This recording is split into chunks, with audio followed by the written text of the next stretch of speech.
네, 여러분 반갑습니다. 울산 현대해상 이규헌입니다. 반갑습니다. 자, 이규헌의 보험통신자 102화입니다.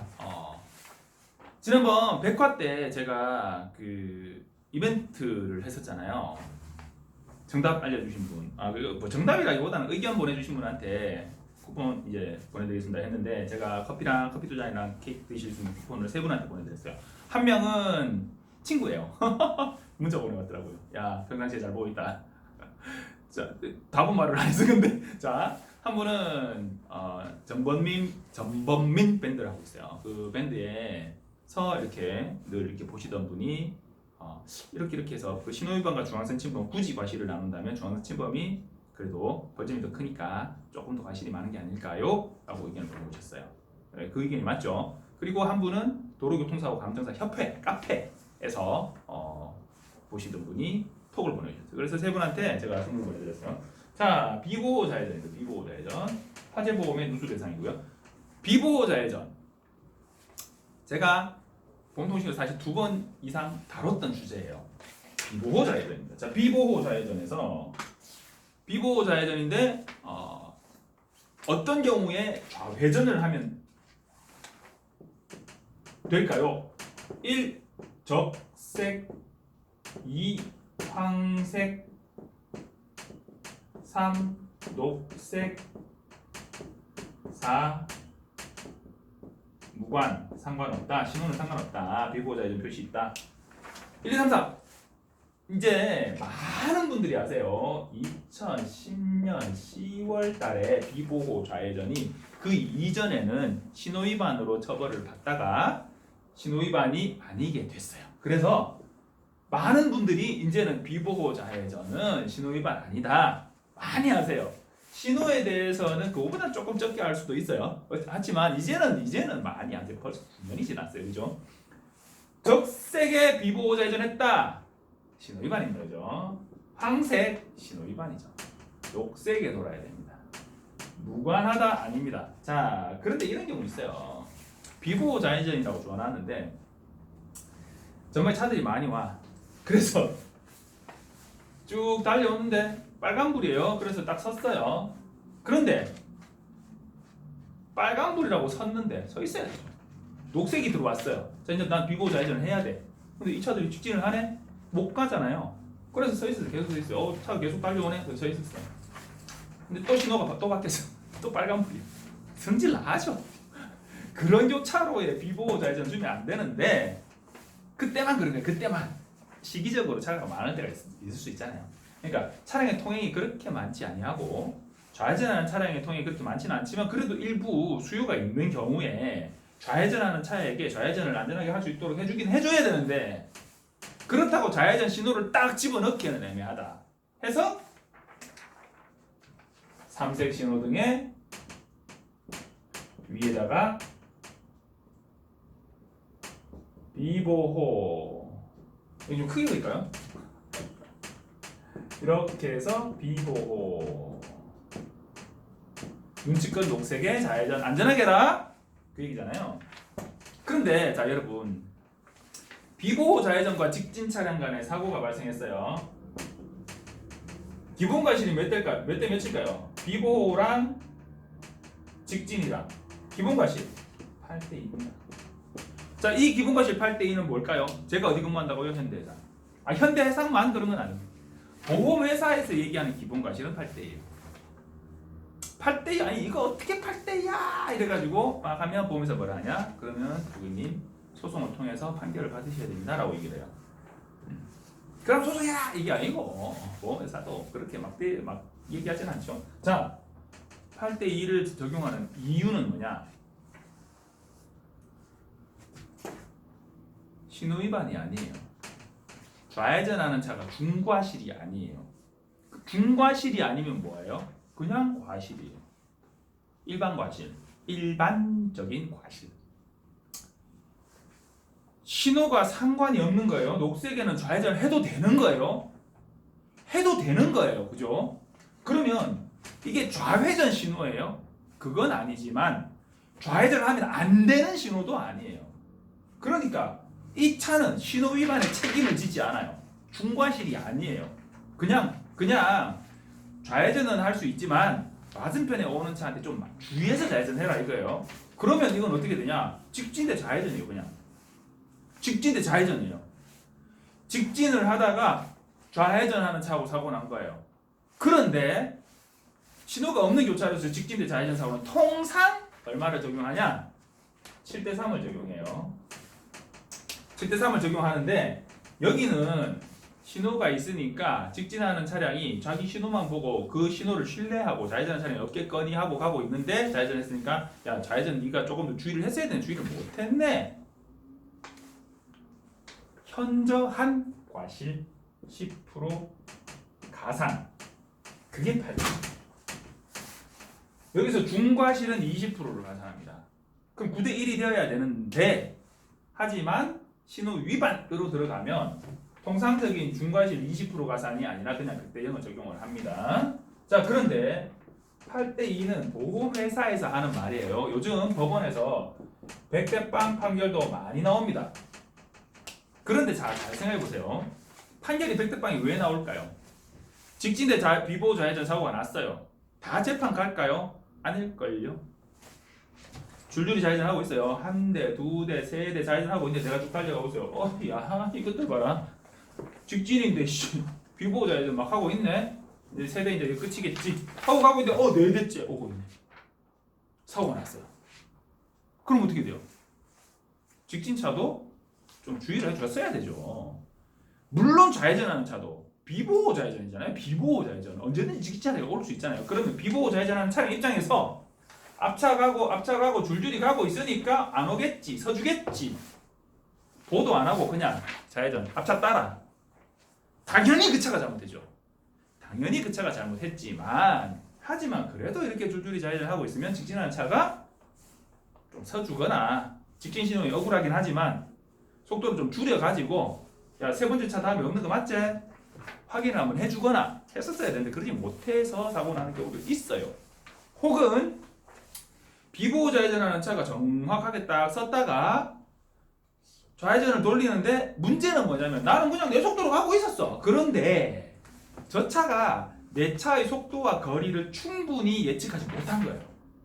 그래서 저 정도 거리 쭉 와서 잠깐 섰다가 차가 오고 있는데 이 정도면 되겠지 하고는 돌렸는데 섰다기보다 거의 멈추다시피 해서 보고 되겠거니 하고 돌렸는데 사실은 거리가 그거보단 가까웠던 거야. 내 차의 속도가 이 사람이 예측했던 것보다 더 빨랐던 거야. 그래서 사고가 발생했어요. 그러면 내 입장에서는 이렇게 오고 있는데 저 차가 잠깐 섰다가 좌회전을 돌려요. 뻔히 보여. 그러면 아무리 내가 직진 신호지만 사고를 예방할 의무가 모든 운전자에게 있어요. 그러면 나도 저 차가 나를 보고 당연히 가만히 있겠거니 라는 신뢰 말고 비보호 좌회전 구간에서 저 차가 지금 잠깐 속도를 줄여 거의 서다시피 하긴 했는데 그대로 움직이고 있어요. 그러면 어떻게 해야 돼?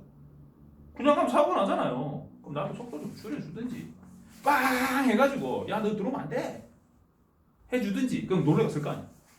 아니면 그냥 별 생각 없이 그냥 계속 들어올 수도 있겠지. 그 거리 측정도 안 되는 사람이 빵 한다고 쓰겠어요? 뭐 들어서 사고 날 수도 있겠지. 하지만 내가 사고를 예방할 수 있는 그런 조치를 좀 했었어야 되는 그런 부분이 발생할 수도 있어요. 그래서 그 과실을 통상적으로 줘요. 그래서 그 부분이 내가 억울하긴 하지만 알았다 이러면 소송 안 가겠죠. 근데 정말 억울한 거야. 그런 사람들이 소송 가요. 그러니까 100대 0 판결이 많이 나오는 거예요.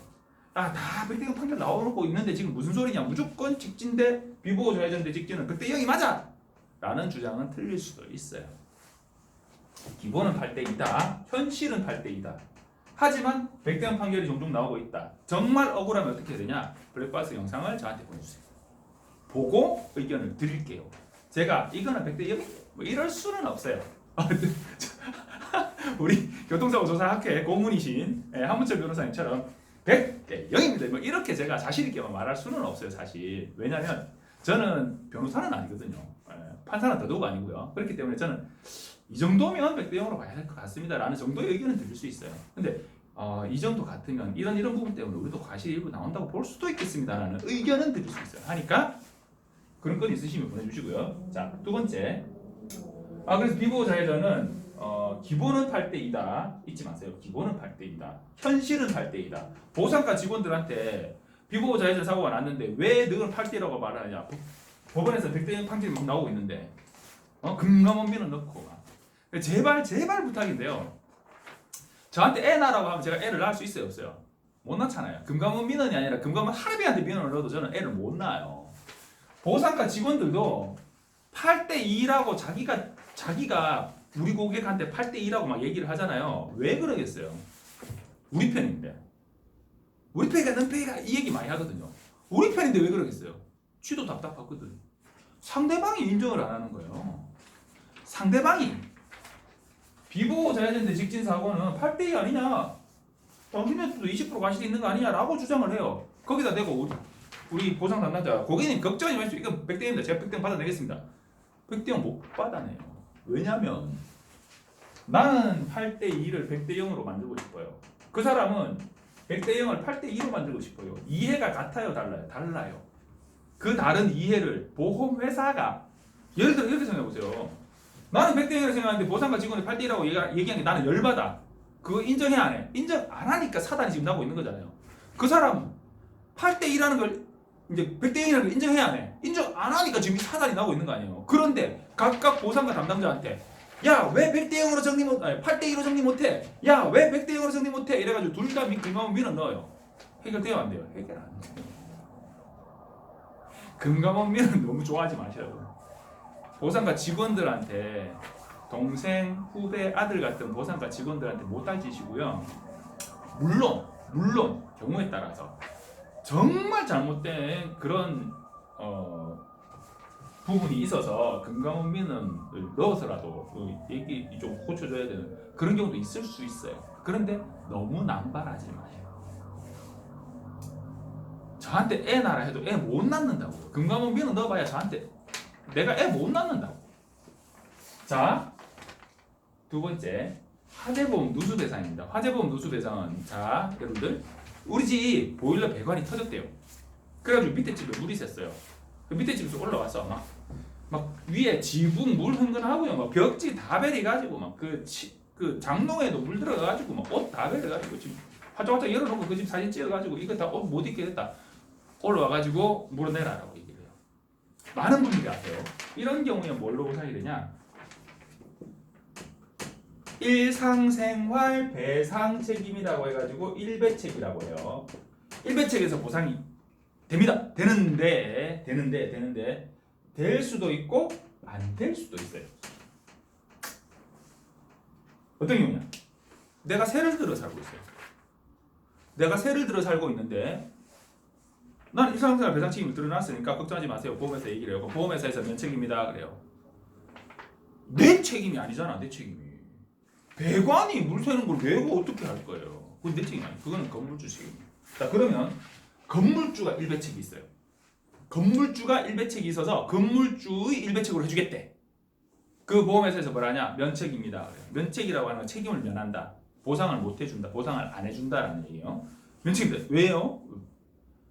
내가 일상생활을 하고 있는 곳에서 다른 사람이나 다른 물건에 손해를 끼쳤을 때 배상을 해주는 게 그게 일상생활 배상 책임이에요. 그런데 내가 그 건물주가 일상생활을 하는 곳이에요. 여기가 자기가 소유하고 있는 집이긴 해요. 소유 사용 관리를 안 하고 있잖아. 소유만 하고 있잖아요. 그러니까 일상생활 배상 책임, 건물주의 일상생활 배상 책임 안 돼요. 그러면 어떻게 해야 되느냐? 화재보험에서 건물주가 화재보험에서 누수배상을 해요. 급배수 시설 배상 책임이 있어요. 급배수 시설 그거를 넣어두면 빌려준 사람 임대인이 임대해준 시설에서 급배수 누수가 발생했을 때 물어주는 게 가능해요. 그래서 화재보험도 그 건물주도 화재보험을 잘 들어둬야 되고 그 안에 사는 사람도 당연히 보험을 잘 들어둬야 돼요. 자, 이런 경우 있을 수 있잖아요. 아파트가 있어요. 우리 집이 8층이에요. 불이 났어요. 원인 불상이에요.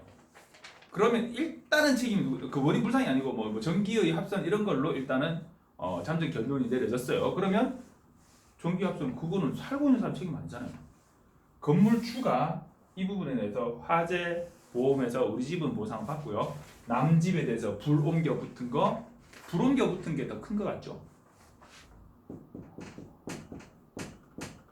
소방 손해가 더 커요. 불 끌려고 물 쫙 쏘잖아요. 압이 정말 세거든요. 유리 다 깨집니다. 우리 집 옆집 유리 다 깨져요. 윗집 아랫집. 물 쫙 밑으로 7층, 6층, 5층 내려가잖아요. 그러면 소방 손해가 발생해요. 물이 침수돼가지고. 그냥 보일러 배가 조금 터져도 밑에 난리 나는데 물 들딱 들부으면 어떻게 되겠어요? 그 손해를 누가 물어줘야 되냐? 배상 책임자가 물어줘야 됩니다. 자, 물어줘야 될 수도 있고 안 물어주게 될 수도 있어요.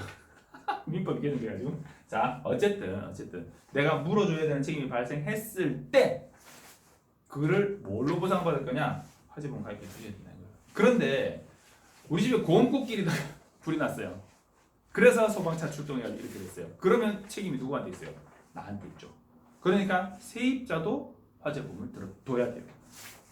그러니까 임대인도 임차인도 보험을 제대로 들어두셔야 되고, 이런 임차 관계에서 문제가 되는 경우가 가끔 어떤 경우냐면 아버지 집이에요. 아버지 집 좀 그럴까요? 아들 집이에요. 아들이 집을 샀어. 부모님 여기서 사세요 하고 자기는 지방에서 출장 가야 있기 때문에 거기서 방을 구해서 있어요. 아들 집이에요. 그런데 출장이 한 2년 정도 가 있어요.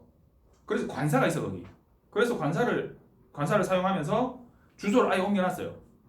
근데 여기 부모님만 살고 계세요. 그럼 이건 어떤 관계예요? 무상 임대차예요. 부모님은 임차인, 아들은 집주인은 임대인. 배상 책임의 관계가 복잡해질 수 있어요. 그러니까 이거 그냥 아들이 자기 집에 그냥 보험 들어놨고 부모님 살고 있다. 문제가 꼬일 수 있어요. 그런 부분 만약에 있으시면 전화 주세요. 제가 상담해 드리겠습니다. 자, 이게 보면 이제 배기와 비보호자 예정과 화재보험의 배상에 대해서 한번 알아봤습니다. 감사합니다. 이거 미리 준비해야 되는데 죄송합니다. 자, 건강하세요.